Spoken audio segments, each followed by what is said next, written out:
Hello friends, ఇదైతే వచ్చేసి ఎండు చేపల పులుసు అన్నమాట అండి. ఎలాంటి మసాలా వేయకుండా చేసిన కర్రీ సూపర్ అంటే సూపర్ ఉంటుంది. ఎలాంటి తాలింపులు మసాలాలు ఏమీ లేకుండా చేసిన కర్రీ అండి. ఒక్కసారైనా ట్రై చేయండి, ఎలా చేయాలో చూపిస్తాను. ఫ్రెండ్స్ ప్లీజ్ వీడియో చూసే ముందు ఒక లైక్ చేసి సబ్స్క్రైబ్ చేసుకొని అయితే చూడండి. సబ్స్క్రైబ్ చేసుకోండి, ఓకేనా?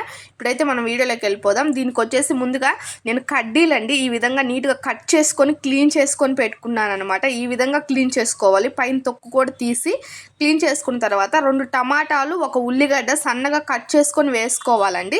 దీంట్లోనే వేసుకోవాలి, ఎలాంటి తాలింపు వేయాల్సిన అవసరం అయితే లేదు.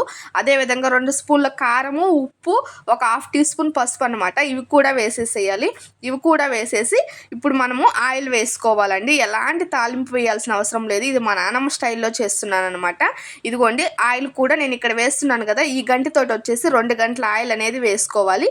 వేసుకున్న తర్వాత దీన్ని మొత్తం మనం కలుపుకోవాలండి. మొత్తం మనకి చేపకు పట్టేలాగా ఇదిగోండి ఈ విధంగా కలుపుకున్న తర్వాత ఇప్పుడు చింతపండు అండి, ఒక పెద్ద సైజు నిమ్మకాయ ఉంటుంది కదా, అంత చింతపండు అయితే తీసుకొని చింతపండు ముందోడే నానబెట్టి పెట్టుకోవాలి. ఆ పులుసు అంతా ఇప్పుడు దీంట్లో వడగట్టుకొని పోసుకున్నాను చూడండి. ఈ విధంగా పోసుకున్న తర్వాత ఇప్పుడు మళ్ళీ మొత్తం కలుపుకోవాలి. ఒకసారి కలుపుకున్న తర్వాత ఈ విధంగా వచ్చింది కదా, ఇప్పుడు మొత్తం మనం చూసుకొని ఇదిగో ఈ గ్లాస్ తోటి అయితే వాటర్ పోస్తున్నాను.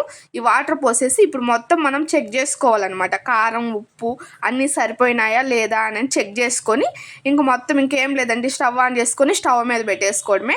స్టవ్ మీద ఏంటంటే ఒక 6 నిమిషాలు హైలో పెట్టుకోండి. 6 నిమిషాలు అనేది హైలో పెట్టుకొని ఉడికించుకున్న తర్వాత ఒక 10 నిమిషాలండి, 10 నిమిషాలు 12 నిమిషాలు అనేది స్టవ్ అనేది సిమ్లోనే పెట్టి ఉడికించుకోవాలి. ఈ విధంగా ఉడికించుకున్న తర్వాత మనకు చూడండి ఆయిల్ అంతా పైకి వచ్చింది.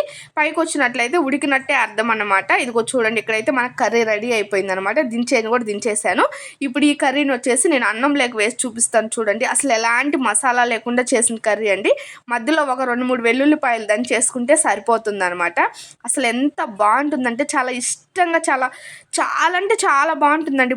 పుల్లగా దీంట్లో వంకాయ వేసుకొని చేసుకుంటే బాగుంటుంది, మామిడికాయ వేసుకొని చేసుకుంటే ఇంకా సూపర్ ఉంటుందండి. అసలుకి చాలా అంటే చాలా బాగుంటుంది. ఒక్కసారైనా ట్రై చేయండి ఫ్రెండ్స్. ప్లీజ్ వీడియోకి అయితే ఒక లైక్ అయితే ఇవ్వండి. లైక్ చేసి అయితే వీడియోని చూడండి, ఓకేనా? ప్లీజ్ లైక్ అయితే చేయడం మర్చిపోవద్దు. Thank you friends, thank you for watching. ఖచ్చితంగా ట్రై చేయండి, 100% మీకు పర్ఫెక్ట్గా వస్తుంది. చాలా ఇష్టంగా తినేదన్నమాట ఈ కర్రీ అనమాట. మా నాన్నమ్మ స్టైల్లో చేశాను, ఓకేనా? Thank you friends, thank you for watching. ఇక్కడ మీరు చూసినట్లయితే మనకు చేప ముక్క కూడా చూడండి ఎంత పర్ఫెక్ట్గా ఉడికిందో. నేనైతే అసలుకి ఆపుకోలేకపోయాను అనమాట, అంత టేస్ట్గా ఉంది కర్రీ. Thank you.